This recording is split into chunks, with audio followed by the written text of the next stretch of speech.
Vacip bolgon nerselerdi bilүү maksatında suragan bolsa eç nerse emes. Bilbesliktin darısı surap bilүү. Eleme kimdegi düşünүү jana үйрөнүү үчүн эмес, кыйкымдоо үчүн сураган болсо, мындай суроонун азы да көбү да дал эмес дейт.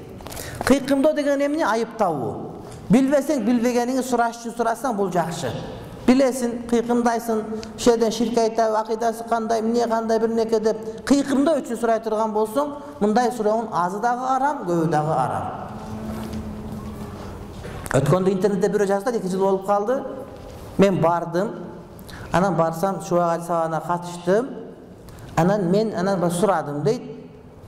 Кол көтөрүп окуган кандай намазда деп сурасам дейт.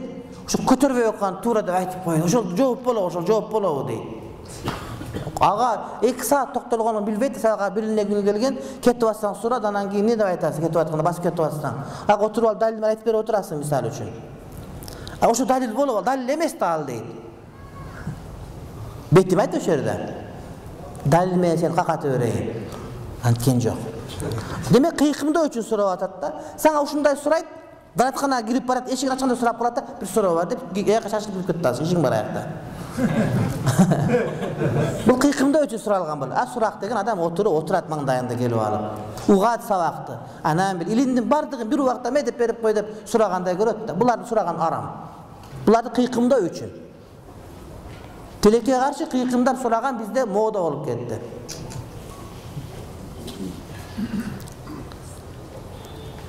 Bir жерге мазарга барып, адам көмүшүп, Kur'an okusak bolboy dese biri ayttir, hadis бар дептир. Kur'an okuwa деген hadis жок. Hadis бар дептир, үйүңөрдү мазар кылып койбогула, үйүңөрдө Kur'an окуп тургула деп далил айттыр, hadis бар деп.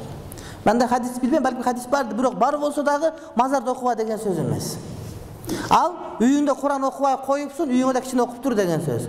Hadis машхур бул намаз боюнча, үйүңөрдү мазар кылып койбогула, үйүңөргө намаздан калтыргыла деген.